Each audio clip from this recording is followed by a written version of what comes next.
로마서 6장 15절에서 23절까지의 말씀을 오늘은 살펴볼 것입니다. 사도 바울은 로마 교회의 성도들에게 오직 믿음으로 말미암아서 의로워지는 그러한 도, 진리에 대하여서 말하고 있습니다. 어떻게 죄인이 믿음으로 의로워질 수 있느냐, 이것에 대해서 자세하게 말한 후에 이제는 그렇게 믿음으로 의로워진 성도들, 죄인이었다가 하나님께 속한 자가 된 믿음으로 의로움을 입게 되는 자들은 이제 어떻게 살아야 되느냐, 무엇을 위해서 살아야 되느냐에 대해서 또 자세하게 말하고 있는 것입니다. 15절에서 18절까지 함께 읽겠습니다. 그런즉 어찌하리요, 우리가 법 아래 있지 아니하고 은혜 아래 있으니 죄를 지으리요, 그럴 수 없느니라. 너희 자신을 종으로 들여 누구에게 순종하든지 그 순종함을 받는 자의 종이 되는 줄을 너희가 알지 못하느냐. 혹은 죄의 종으로 사망에 이르고 혹은 순종의 종으로 의에 이르느니라. 하나님께 감사하리로다. 너희가 본래 죄의 종이더니 너희에게 전하여 준 바 교훈의 본을 마음으로 순종하여 죄에게 세방되어 의에게 종이 되었느니라. 바울은 이에 앞서서 죄가 더한 곳에 은혜가 더 넘쳤다라고 선언을 했습니다. 이 말은 은혜가 충만하니까 죄 더 지어라, 아니면 은혜를 더 받기 위해서 죄를 더 지어라, 이 의미가 아닙니다. 이 말은 이것을 잘 이해를 해야 됩니다. 굉장히 분명한 이해를 가지고 있어야 됩니다. 이 말씀에 대해서. 죄가 더한 곳에 은혜가 더 넘쳤다, 이 말은 사람이 자신이 죄인이라는 사실과 또 자신이 얼마나 추악한 죄인인지 도저히 죄를 씻을 수가 없는 이 죄의 짐을 떨쳐버릴 수가 없는, 말 그대로 구제불능에 무익하고 무능하고 추악한 죄인이라는 사실을 철저하게 깨달으면 깨달을수록 그럼에도 불구하고 죄를 사하여 주시고 그 추악한 죄를 깨끗이 사하여 주시고 구원해 주신, 의롭다 칭하여 주신 하나님의 은혜가 얼마나 깊고도 풍성한지를 더 절실히 깨닫게 되는 거예요. 내 죄를 깨달으면 깨달을수록, 그것을 인해서 아파하면 아파할수록 그럼에도 불구하고 죄사해 주신 하나님이시니까 하나님의 은혜가 얼마나 큰지를 더 뼈저리게 깨닫게 된다. 그래서 더 크게 감사하고 더 크게 영광을 내게 된다, 이 뜻인 겁니다. 이게 바로 죄가 더한 것에 은혜가 더 넘쳤다, 이 뜻이에요.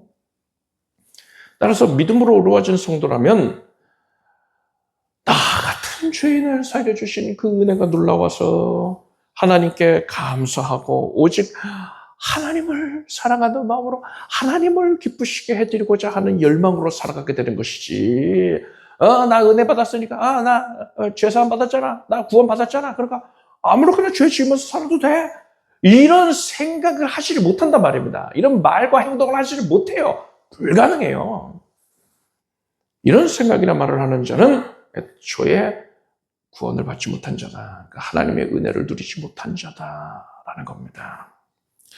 따라서 바울은 15절을 보니까 우리가 법 아래 있지 아니하고 은혜 아래 있으니 죄를 지으리요, 절대로 그럴 수 없다, 이렇게 강한 어조로 말하고 있는 겁니다. 이 내용은 우리가 계속 살펴봤죠. 그래서 오늘 더 자세히 다루지는 않을 것입니다. 16절을 보니까 바울은 사람은 누구에게 순종하느냐에 따라서 누구의 종이 되는가가 결정된다라고 했어요. 죄인 된 사람은 원래 죄에게 순종함으로써 죄의 종이 되어서 결국 사망에 이르게 되는 겁니다.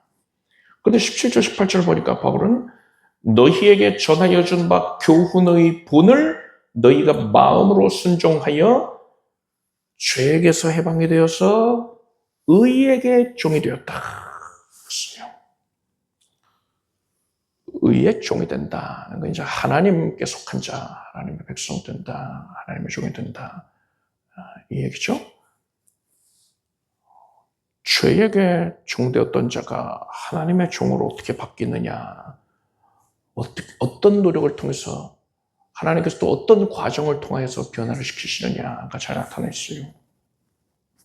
우선 너희에게 전하여 준 바 교훈의 본, 이게 뭡니까? 예수께서 내가 너희에게 행한 것 같이 너희도 행하게 하려 하여 본을 보였노라 하셨습니다. 예수님은 사람에게 완벽한 본을 보여주셨어요. 사람이 하나님을 섬기기 위한 완벽하고 철저한 무흠한 본을 보여주셨습니다. 예수님은 완전한 본의 실체이신 거예요. 그래서 너희에게 전하여 준 바 교훈의 본이란 예수 그리스도를 의미하는 것이고, 또한 예수 그리스도께서 말씀으로 우리와 함께하고 계시니까요. 예수 그리스도의 복음, 예수께서 하신 말씀들, 또 나아가 성경 말씀을 의미한다 할 수 있어요. 바울은 이 교훈을, 그러니까 복음을 너희가 마음으로 순종해서 죄에게서 해방되어 의에게 종이 됐다고 했습니다. 죄에게서 해방되어 의의 종이 되기 위해서 어떻게 해야 된다고 했어요? 복음을 마음으로 순종해야 된다 했어요. 여기서 마음으로라고 했죠. 또 순종해야 된다 해서 이 두 가지가 중요한 겁니다. 여기서 마음으로가 뭡니까? 믿어야 된다는 거예요. 바울이 지금 그토록 강조하고 있는 믿음입니다. 그냥 머리로만 그래 이해했어? 이게 아니라 정녕 그렇습니다. 내가 믿습니다. 영접해야 되는 거예요. 진리의 복음을 영접을 해야 되는 겁니다. 그렇게 복음을 믿고서 그칠 것이 아니라 지금 믿음으로 의롭게 된 자는 어떻게 살아야 하느냐, 그거에 대해서 말하고 있잖아요. 믿었으면 이제 뭐 해야 된다고요? 순종을 해야 된다는 거예요. 복음에 순종을 해야 된다는 겁니다. 순종은 어떻게 하는 겁니까? 나는 이거 하고 싶어. 난 저거 하고 싶어. 이게 아니지요. 하나님께서 원하시는 바, 복음이신 예수 그리스도께서 원하시는 바, 하나님의 뜻을 내가 따라야 되는 거예요. 그것을 위해서는 나의 뜻을 내려놓고 내 의지를 내려놓고 주의 뜻을 받들어야 되는 것이지요. 그럴 때에 이것이 바로 마음으로 순종하는 것입니다. 복음을 마음으로 순종하는 거예요. 그러한 자가 정녕 죄의 종에서 벗어나서 자유를 누리며 하나님의 종으로 살게 된다라는 겁니다. 예수님을 구세주로 믿고 있는 성도들 중에서도 굉장히 많은 분들이 죄의 문제로 인하여서 고통스러워하고 있습니다. 그런 경우에는 뭐가 문제일 수 있을까요? 믿음과 순종, 이 둘 중 뭔가가 문제가 있는 거예요. 둘 다 문제일 수도 있죠. 그런데 믿음은 들음에서 난다라고 했어요. 그래서 성경적인 설교, 또 대속에 기초한 복음적인 설교, 말씀을 여러분들은 잘 듣고 계시니까요. 우리 교회에서 증거되는 말씀을 경청하고 있는 여러분들은 계속 복음을 들으니까는 복음에 믿음도 생겨나서 아마도 제가 생각건데 믿음 자체에 큰 결격 쌓이고 있지는 아니할 것입니다. 자, 그렇다면 어디에 문제가 있는 겁니까? 대부분의 성도님들이요. 물론 이거 어디 뭐 대속을 전하지 않는 그런 교회 같은 경우에는 성도들의 믿음 자체에도 큰 문제가 있어요. 그런 얘기를 하는 게 아니라 제대로 된 교회를 다니고 있는 성도님들의 경우에 죄의 문제로 고통스러워하고 있다면요, 대부분의 경우에는 믿음에는 문제가 없는 경우가 많아요. 예수께서 죄사해 주시는 애 내가 믿습니다. 아무 공로 없이 그저 예수 공로로 내가 구원받은 믿습니다. 과거와 현재와 미래의 모든 죄를 사해 주신 건 내가 믿습니다. 믿어요. 믿는단 말이에요. 그런데 순종이 결여되어 있는 거예요. 내가 이제는 죄에게 순종할 게 아니라 나를 구원해 주신 예수 그리스도를 주인으로 섬기면서 예수께 순종해야 할 것인데 나는 아직까지도 죄의 종으로 살고 있는 거예요. 죄에게 머리를 들이밀고 나를 제어해 주세요. 나를 부려주세요. 하고 저는 머리를 들이밀고 있는 겁니다. 물론 표면적으로는요. 죄 자체를 섬기는 게 아니라 내 의지에 굴복하는 거죠. 내 뜻에 순종하고 있는 거죠. 그런데 이걸 알아야 됩니다. 영적인 세계에서는요. 중간이 없어요. 하나님의 뜻을 따르는 게 아니면 마귀의 뜻을 따르는 겁니다. 이 사실을 알아야 됩니다. 그래서 내가 나의 의지대로 행하고 나의 뜻대로 행하는 그것, 나의 뜻에 순종을 하고 있다면요, 그 배후에 결국 마귀가 있는 것이고 나는 마귀에게 순종하고 있는 거예요. 죄와 마귀의 권세에 순종해서 죄의 종노릇을 하고 있는 겁니다. 그래서 내가 죄를 짓고 있다면요, 반복되는 죄를 짓고 있다면은 이거는 뭡니까? 나는 나를 생명을 내어주시고 내 죄값 치러주신 예수 그리스도 나의 주인이 되셨는데도 불구하고 나는 예수께서 나의 주인 되심을 애써 무시하고 있는 거예요. 주인께서 말씀하시는데도 콧방귀를 뀌고서는 머리를 계속 지저분한 데다가 들이밀고 있는 겁니다. 그러면서 죄의 종노릇을 하겠다고 온갖 지저분한 것을 묻히면서 쇠사슬을 두르고 있는 거예요. 그래서 우리는 이렇게 죄의 문제로 인하여서 내가 어려움을 겪고 있다면요, 영적인 현실을 직시를 해야 됩니다. 내가 지금 믿음의 문제가 있냐, 순종함의 문제가 있냐. 그래, 믿음에는 큰 문제는 없는 것 같고 보니까 순종이 문제다. 순종. 내가 예수 그리스도를 주인으로 온전히 섬기고 있는 게 아니었구나. 그래서 내가 지금 이렇게 죄에 지속적으로 오염이 되는 것이구나. 내가 나의 의지를 들어주고 나의 뜻을 들어줘서 죄 짓는 것, 그것은 예수를 주인으로 섬기지 않는 참 불충한 모습이구나. 이 사실을 깨달아야 돼요. 그래서 우리는요, 이제 내 뜻을 하나님의 뜻 앞에서 이제는 내려놓을 수 있길 바랍니다. 하나님의 종으로 살기 위해서는 하나님 앞에서 하나님 이렇게 해주셔야 된다니까 그러네. 그거 말고 이렇게 해야 돼요. 이렇게. 난 이걸 원해요. 이게 아니라 내가 먼저 내려놓고 하나님 내가 포기하겠습니다. 주의 뜻대로 하소서.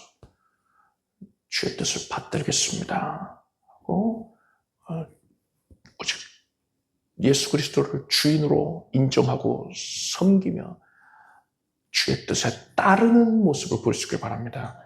그렇게 순종을 할 때에 비로소 우리는 의의 종, 즉 하나님의 종으로 살게 될 것이고 하나님의 온전한 소유가 되는 것이고 하나님께서 여러분의 삶 전체를 책임져 주실 것입니다.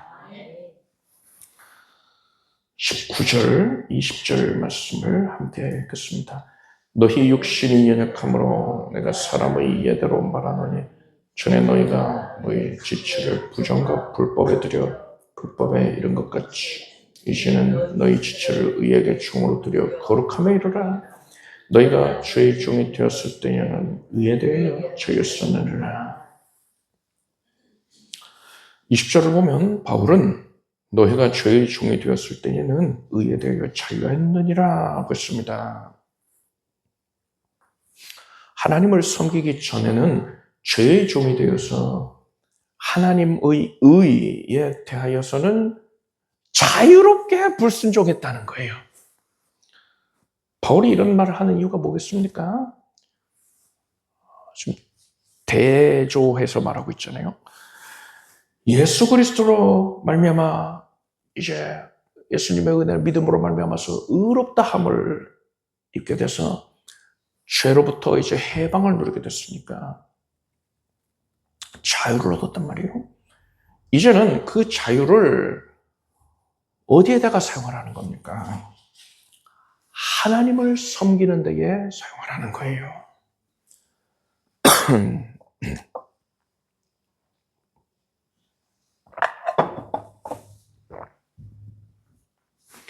바울은 이제 너희 자유를 하나님을 섬기는 데에 사용하라 이 말을 19절인가요? 19절 하반절을 보면은 이제는 너희 지체를 의에게 종으로 들여 거룩함에 이르라 이런 말로 교훈을 한 겁니다. 우리는 예수 그리스도로 말미암아서 이전에 죄와 종노릇, 죄의 종노릇 하던 데에서 벗어나 이제 자유를 얻게 됐습니다. 그러면 이 자유를 만끽하며 살아야 할 것 아닙니까? 그런데 우리가 알아야 될 게 있어요. 명심해야 될 게 있습니다. 성도는 죄로부터 해방되어서 자유를 얻게 됐지만 이 자유는 하나님께서 그래 이제 네 멋대로 살아라 하고 주신 게 아니란 말이에요. 이 자유는 사실은 자유의지를 가지고 하나님을 섬기라는 의미에서 하나님께서 주신 자유임을 알아야 합니다. 하나님께서 우리에게 원하시는 게 뭐라고 했습니까? 사랑이잖아요. 사랑이 교제를 위해서 지으셨잖아요. 그래서 자유의지를 주셨다니까요. 그 확증이 뭡니까? 증거가 뭡니까? 선악과 아닙니까? 먹을 수도 있고 안 먹을 수도 있는데 나는 네가 먹지 않기를 바란다. 나를 사랑하는 자는 나의 말을 따르리니 라고 하셨잖아요. 자유의지를 가지고서 하나님을 사랑할 수도 있고 사랑하지 않을 수도 있는데 사랑하기를 선택하는 것, 이게 바로 진짜 사랑이란 말입니다. 하나님께서는 우리가 이제 죄의 종에서 놓여나서 자유를 얻게 하셨는데 그 자유는 바로 자유의지를 가지고 하나님을 사랑하라 는 의도에서 주신 거예요. 자유의지를 가지고 하나님을 섬기라 하신 겁니다. 하나님께서는 절대로 우리가 타의에 의해서 강제적으로 억지로 등 떠밀려서 하나님을 섬기는 채 하는 것 원치 않으십니다. 그건 진정한 사랑이 아니잖아요. 그래서 하나님께서는 우리가 자유의지를 가지고서 매 순간 하나님을 사랑하는 길을 선택하고 매 순간 선택의 기로가 있지 않습니까? 내가 사랑하는 하나님, 하나님은 뭘 기뻐하실까 해서 그 길을 선택하길 바라시는 거예요. 자유의지로서 하나님을 힘써 사랑하길 원하십니다.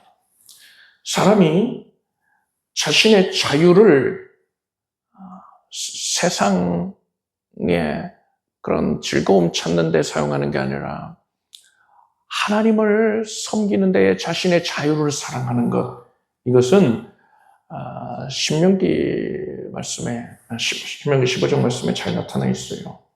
신명기 15장 16, 17절 보니까 종이 만일 너와 네 집을 사랑함으로 너와 동거하기를 좋게 여겨 내게 향하여 내가 주인을 떠나지 아니하겠노라 하거든 송곳을 취하여 그의 귀를 문에 대고 뚫어라.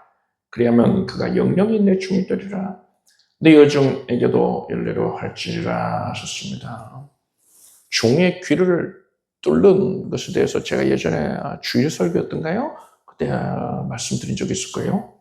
이렇게 종의 귀를 뚫는 것은 예수 그리스도의 사랑을 직접적으로 예표하고 있고요. 또한 예수 그리스도의 그 크신 사랑에 하나님의 자녀가, 하나님의 백성이, 하나님의 종이 어떻게 구체적으로 반응해야 하는가를 또한 나타내고 있습니다. 하나님께서는 이방인이 이스라엘 사람의 종이 된 경우에는 그를 죽을 때까지 영원히 종으로 삼을 수 있게 허락하셨지만은 이스라엘 자손이 이스라엘 사람의 종이 된 경우에는 반드시 6년 동안만 그를 종으로 부리고 7년째에는 자유의 몸이 되게 하라 하셨습니다. 그래서 주인은 7년째가 되면은 종을 반드시 떠나 보내야만 했습니다. 이때도 그냥 보내지 말아라 하셨어요, 하나님께서. 먹고 살 게 없으면 굶어 죽을 수 있으니까는 곡식을 넉넉히, 또 포도주도, 그뿐 아니라 가축도 내어줘야 됐어요. 이것이 하나님의 명령이었습니다. 그런데 종이 주인의 집에 가는 동안에 주인을 너무 사모하게 되어서 난 주인님 떠나서는 살 수 없어요. 이렇게 하는 경우가 있단 말이에요. 난 죽을 때까지 그냥 주인님 집에서 살래요. 이렇게 스스로 원하는 경우가 있어요. 또 다른 구체적인 경우가 언제냐? 결혼을 한 경우가 있습니다.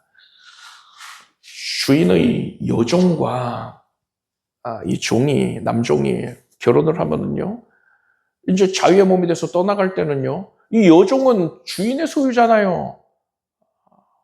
이 여종은 아마도 뭐 해방에 대한 얘기가 없는 걸 보니까는 이방인이었던 것 같습니다. 그러니까 영원히 주인의 집에 있어야 되는 것인데, 죽을 때까지 있어야 되는 것인데, 이 남종이 이제 자유인이 돼서 떠날 때는 생이별하는 거 아닙니까? 자식까지 낳았다면 더 마음 아프겠죠. 그런 경우에 이 종이 나는 주인의 집에 머물겠습니다. 이렇게 결단을 하는 거예요. 그런데 하나님께서는 분명히 7년째에 떠나보내라, 자유의 몸이 되게 해라 하셨잖아요. 그런데도 7년째에도 가지 않고 그렇게 주인집에 계속 머물러 있으면 주변 사람들, 이웃 사람들이 뭐라고 하겠습니까? 저 집 주인은 율법을 어겼다 하고서는 막 돌 들고 찾아올 수도 있어요. 그런 일이 있으면 안 되잖아요. 그래서 하나님께서 뭐라고 하셨느냐? 7년째가 돼서 그 종이 주인의 집과 주인을 사랑해서 남고자 하는 경우에, 또 구체적으로는 아내를 사랑해서 남고자 하는 경우도 있죠. 그런 경우에 주인의 집 대문의 문설주, 그러니까 문 기둥이죠. 그리로 데려가서 오른쪽 귀를 뚫어라, 귓볼을 뚫으라는 거예요. 송곳으로 뚫는 겁니다. 그것을 주인이 직접 뚫어주는 거예요. 그래서 이스라엘 사람인데 종이 된 자가 귀에 그렇게 구멍이 뚫려 있으면은, 저 사람은 주인을 사랑해서 주인의 집에 남기로 그렇게 결단한 사람이구나. 주인이 율법 어긴 게 아니구나. 이렇게 사람들이 알았단 말입니다. 이것이 영적으로 예표하는 바가 있죠. 이스라엘 사람들에게 있어서 이 문기둥, 문설주는요, 굉장히 중대한 의미를 갖습니다. 언제 문설주가 나옵니까?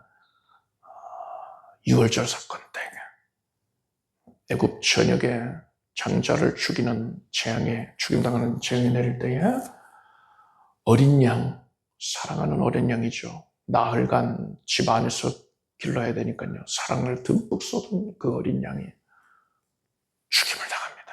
그래서 그 피를 문 인방과 좌우 설주에 바르라 했어요. 이 피를 문지방에는 바르지 않습니다. 절대로. 피를 함부로 그렇게 밟고 다니면 안 되는 거예요. 고귀한 피를 예표하기 때문에, 예수의 피를 예표하기 때문에 문 기둥의 성단에 바르는 거예요. 그래서 이스라엘 사람들에게 있어서 문 설주 하면은 6월절이 떠오르는 겁니다. 그 6월절마다 또 거기다가 또 피를 바르는 그런 것을 계속 배워오잖아요. 근데 문 설주에다가 대고서 귀를 뚫게 하는 것은 사람이 위에 천장, 문 인방에다가 귀를 가져다가 뚫을 수는 없잖아요. 그러니까 옆에다가 대고선 뚫게 하는 거지요. 그래서 문인방과 문설주, 즉 유월절 사건과 직접적인 관련이 있다라는 것을 이렇게 드러내고 있는 겁니다. 장차 오실 메시아께서 유월절 양이 되셔서 송곳으로 뚫렸잖아요. 못 박히심으로써 피를 흘리신다는 것을 예표하는 거예요.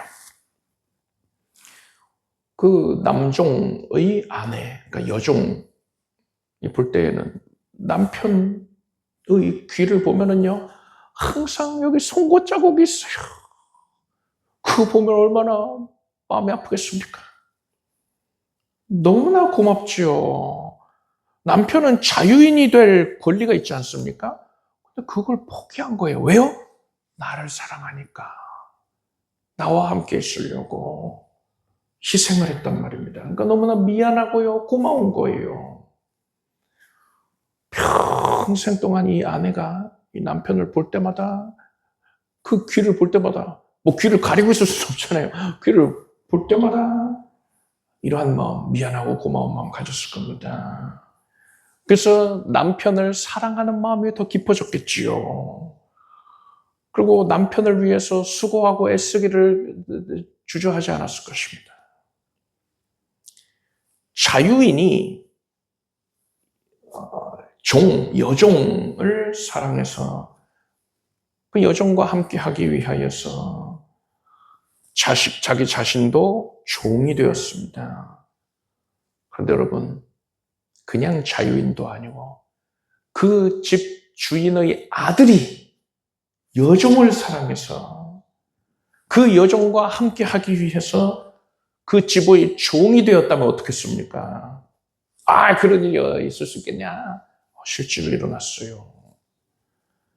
주인의 아들 정도가 아니고 창조주 하나님의 아들께서 추악한 주인들을 사랑하셔서 사람이 되어서 이 땅에 종의 형체로 오셨고 사람을 구원하여 사람과 영원히 함께 하시기 위하여서 십자가에 못 박혀서 피 흘리고 죽임당하셨습니다. 예수께서 바로 여러분을 사랑하셔서 이 모든 일을 감당하신 것입니다. 그렇다면 우리는 예수님의 손과 발에 난 그 못자국 생각할 때에 또 옆구리에 난 창자국 생각할 때에 어떤 마음 가져야겠습니까? 최소한 여러분 여종이 그 남편의 귀에 난 송곳 자국을 볼 때 가졌던 감정 그것 이상의 마음을 가져야 되는 거예요. 너무나도 죄송하고 또 너무나도 감사한 몸둘 바를 모르겠는 그런 마음을 가져야 되는 겁니다. 이러한 마음을 가진 자는 예수 그리스도를 가장 사랑할 수밖에 없어요.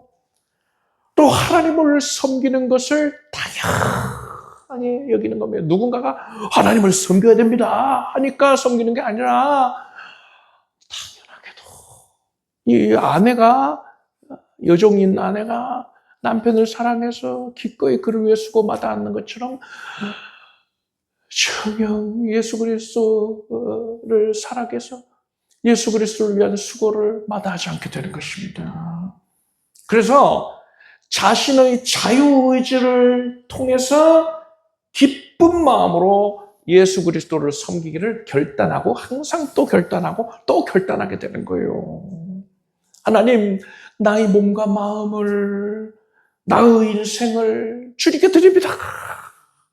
다 주님 거예요. 나는 주님을 위해서 살겠어요. 이런 고백을 그치지가 않는 겁니다. 이것이 바로 주인 되시는 예수 그리스도를 위해서 우리가 송곳으로 우리 귀를 뚫는 거예요. 여러분, 예수 그리스도께서 죄의 종으로 살아가고 있었던 우리에게 자유를 주시기 위해서 십자가에 못 박혀 죽임당하셨습니다. 이러한 큰 희생으로 말미암아 우리가 자유를 얻게 되었으니 이제 이렇게 하나님께서 주신 이 자유를 세상 즐거움을 탐닉하기 위해서 또 마귀를 기쁘게 하기 위해서 사용할 게 아닙니다. 오직 예수 그리스도께 너무나도 감사하고 예수님을 사랑하기 때문에 우리에게 주어진 이 자유를 오직 예수님을 섬기고 예수님을 기쁘시게 하여 드리는 데에 온전히 사용하길 바랍니다.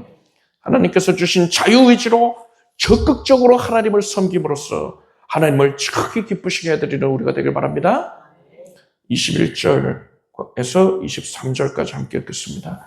너희가 그때에 무슨 열매를 얻었느냐? 이제는 너희가 그 일을 부끄러워하다니 이는 그 마지막이 사망의 면이라. 그러나 이제는 너희가 죄에게서 해방되고 하나님께 종이되어 거룩함에 이르는 열매를 얻었으니 이 마지막은 영생이라.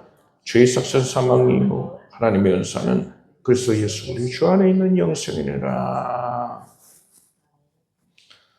바울은 너희가 죄의 종이었을 때 무슨 열매를 맺었느냐 물었습니다. 그리고 이제는 너희가 그 일을 부끄러워한다 그랬어요. 죄의 종일 때 맺는 열매는 하나같이 사망의 열매입니다. 마귀를 기쁘게 하는 열매밖에 없어요.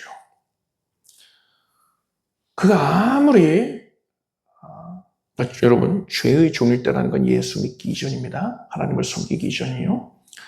그가 아무리 세상 사람들이 칭찬하는 일을 했다 하더라도 또 세상에서 위인이다, 정말 성인이다 이렇게 칭송받게 되었다 하더라도 그가 죄의 종일 때 한 모든 것들은요 하나님의 영광과는 상관이 없습니다.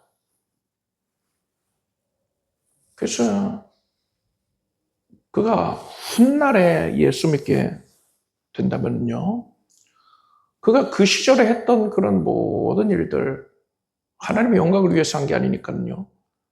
그거는 공력심판의 불이 지날 때에 그가 구원받게 되면요, 만약에 그 공력심판의 불이 지날 때에 그가 예수 믿기 전에 했던 모든 것들은 다 가치가 없어요. 그 안에 하나님을 향한 사랑이 없었잖아요. 아가페가 없었잖아요. 그래서 그가 행한 모든 것들은 다 불살라 없어지는 겁니다. 헛된 것이에요. 따라서 사람은 하나님을 섬기기 전에 했던 모든 일들에 대해서는 어떤 감정을 가져야 됩니까? 안타까움, 또 아쉬움.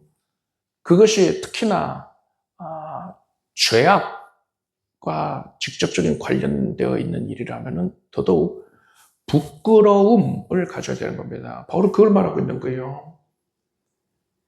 너희가 그 일을 이제 부끄러워한다 했어요. 그래서 내가 예수 믿기 전에 지었던 죄들 그 생각하면은요 너무나 부끄러워야 되는 거예요. 그게 정상입니다. 그런데 성도들 중에 자신이 예수 믿기 이전에 했던 일들, 특히나 죄악된 그런 사안인데 그것에 대하여서 자부심을 갖고 있는 경우가 있어요. 그래서 자랑처럼 그때 일을 얘기하는 경우들이 있습니다.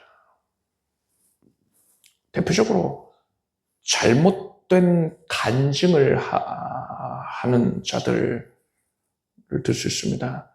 뭐 여기저기 교회 찾아다니면서 초빙받아서 간증하고 막 이러는 사람들 중에 그런 자들이 많아요.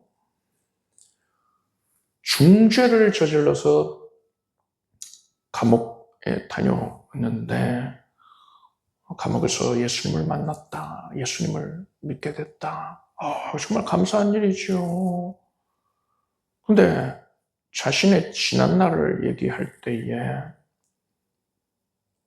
여러분 그 시절에 자기가 했던 일들에 대하여서는 내가 기본적으로 어떤 감정을 갖고 있어야 되는 겁니까? 성경에 나와 있잖아요. 오늘 본문에 나와 있잖아요. 부끄러움을 갖고 있어야 돼요. 그게 정상입니다. 그 시절에 했던 모든 것들이 다 허탄한 것이었다. 하나님을 근심시켜드린 것이었다. 마귀가 좋아하는 것이었다. 그래서 부끄럽다. 이 마음을 가진 채로 얘기해야 돼요. 그런데도 예수님이 나를 용서해 주시고 구원해 주셨으니 너무나 감사하다. 이렇게 귀결이 돼야 되는 것이지요. 그런데 그게 아니라 자신이 폭력배의 우두머리였다 하면서 자기가 얼마나 영향력 있었는지, 사람들이 자기 말만 들으면 그냥 꿈뻑한다, 자기가 어떤 행동을 했는지 무용담을 늘어놓고, 그래서 내가 보통 사람이 아니야, 내가 거물이야, 그걸 사람들이 인정해 주길 바란단 말이죠. 그래서 자신의 지난 행적들을 자랑스럽게 말하고 또 미화해서 말한단 말입니다. 그런 사람들이 쓴 자서전 보면은 그 사람 생각이 나와요. 간증할 때 태도를 보면은요, 나 부끄럽지만 이렇게 말을 해도 부끄러워하고 있지 않은 경우들이 태반입니다. 실상은 지난날의 행적들을 자랑을 하는 경우들이 많아요. 내가 얼마나 뛰어난 도둑이었는지, 얼마나 전국에서 알아주는 주먹이었는지 훈장처럼 여기고 있는 경우들이 있단 말이에요. 이건 그 사람의 구원 여부와 상관없이 신앙이 성숙하지가 않은 겁니다. 지난날에 했던 모든 것들, 심지어 세상이 칭송하는 일을 했다 하더라도 부끄러운 거예요. 왜요? 예수님을 위해서 한 게 아니었으니까. 아무런 가치를 못 갖게 되니까. 공력 심판날에 다 불타버리면은, 자기가 행한 것들이 다 불타버리면 어떻게 된다고요? 구원을 얻었을 때 불 가운데 얻은 구원 같으리라. 부끄럽다니까요.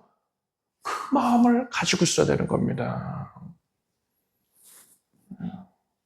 여러분은 지난날의 과오를 절대로 합리화하려고 하지 말고, 그것을 자랑하려고 하지도 말고, 애통하는 마음으로 부끄럽게 여길 수 있길 바랍니다. 그게 정상적인 마음이에요. 그런 부끄러움 위에서, 그러니까 누군가한테 뭐 간증을 할 때 더더욱 그래야죠. 그런 부끄러움 위에서, 그런데도 불구하고 나에게 은혜를 내려주셨으니, 나의 죄를 사해 주셨으니, 이 얼마나 큰 은혜인가 하고서 하나님을 높이는 방향으로 귀결이 되게끔 그렇게 간증을 하면 되는 거예요. 이러한 간증은 얼마든지 환영할 만한 것이죠. 자기 지난 행적을 미화하고 자랑을 들어온다면요, 내가 얼마나 대단한 사람인지 지금도 알아봐 주길 바란다, 이런 마음으로 얘기를 한다면 이거는 하나님의 영광을 가리우는 것이고 마귀가 좋아하는 것이고요, 절대로 해서는 안 되는 것입니다. 여러분, 죄를 부끄럽게 여기는 우리가 되길 바랍니다. 하나님과 관계없는 것들에 대하여서 부끄럽게 여기는 우리가 되길 바랍니다. 기도하겠습니다. 하나님, 우리가 오직 하나님의 예수 그리스도의 복음을 믿고 순종하게 하여 주시옵소서. 또한 의의 종으로서 누리게 된 자유, 하나님 주신 이 자유를 가지고 더 적극적으로 하나님을 섬기기 힘쓰게 하여 주시옵소서. 우리 안에 죄를 부끄럽게 여기고 하나님과 관계없이 행한 모든 것들을 지극히 부끄럽게 여기는 마음 있게 하소서. 그래서 모든 것을 하나님이 주신 힘으로 하나님을 기쁘시게 해드리기 위해서 행하는 죄 자녀들이 되게 해 주시옵소서. 예수님의 이름으로 기도드립나이다. 모두 자리에서 일어나셔서 가슴에 손 얹고 아픈 곳에 손 얹고 기도하겠습니다. 하나님의 크신 은혜를 우리가 항상 힘입고 삽니다. 이 은혜에 감사해서 주 하나님을 사랑하기를 더 힘써 결단하고 그것을 행하는 우리가 되게 해주시옵소서. 하나님의 은혜가 지금 우리의 상심한 심령에 임하였고 우리의 연약한 육신 위에도 임하였습니다. 지금 마음에 큰 위안과 평안을 얻게 될지어다. 지금 육신이 강건하여지고 생명으로 충만하게 될지어다. 머리끝에서 발끝까지 크게 정결하여 주게 하시고 지금 손을 얹은 부위가 각별히 나음을 입게 하여 주시옵소서. 예수 그리스도의 복음을 믿고 순종하오니 예수께서 우리를 기뻐하여 주시고 믿는 자에게 따르는 표적 그대로 손을 얹은 즉 낫게 하여 주시옵소서. 온몸 각 기관이 뼈 마디가 관절과 골수가 모든 신경 조직들이 오장육부가 나음을 입을지어다. 세균과 바이러스가 사라지게 해주시옵고 모든 수치는 정상이 되게 해주시옵소서. 밝은 시야를 갖게 하시고 청력을 회복시켜 주시옵소서. 온몸에 염증이 깨끗이 사라지고 관절을 움직이는 데 있어서 어려움 없게 하시옵고 눌려있는 신경도 이제 자유해지게 해주시옵소서. 하나님께 헌신하는 데 예배 중심 생활하는 데에 있어서 어려움 겪지 않도록 크게 강건하게 하소서. 각별히 항암치료 중인 성도들을 하나님께서 긍휼히 여겨주시고 은혜 내려주셔서 암세포가 급속도로 말라서 불타서 거룩한 불길에 타서 살아 없어지게 해주시옵소서. 필요한 세포들이 소성케 하여 주시옵소서. 생명으로 넘치게 해주시고 세상 의술이 못 고치는 것까지도 하나님께서 지금 치료의 강철을 밝게 비추시어서 독수리가 날개쳐 올랐던 샘을 얻게 하여 주시옵소서. 하나님께서 큰 치유의 은혜 내리셨음을 우리 기도 들으시고 역사하셨음을 깨닫고서 하나님께 크게 영광 올리게 해주시옵소서. 삶의 현장을 복되고 기름지게 하여 주시오며 물질의 복을 얻게 하여 주시옵고 하나님께 헌신하는 지경과 분량이 더해지게 해주시옵소서. 예수님의 이름으로 기도드립니다. 믿은 대로 될지어다. 하나님께 박수 올리겠습니다. 잘 앉으십시오. 준비하신 예물을 정성된 마음으로 하나님께 드리겠습니다. 드리신 예물 위해 축복 기도하겠습니다. 하나님께 사랑의 마음을 담아서 예물을 올리고 헌신하였습니다. 거두어 주시고 하나님의 은혜가 한량없이 부어지게 하소서. 믿음의 불을 넓게 열었으니 이제 응답이 은혜의 제목이 충만히 채워지게 해주시옵소서. 예수님의 이름으로 기도드립니다. 우리 주 예수 그리스도의 무한하신 은혜와 하나님 아버지의 사랑과 성결의 비교도 하심이 수협에 함께한 사랑하는 성도들 외에 영토로 함께 오시기를 축원합니다.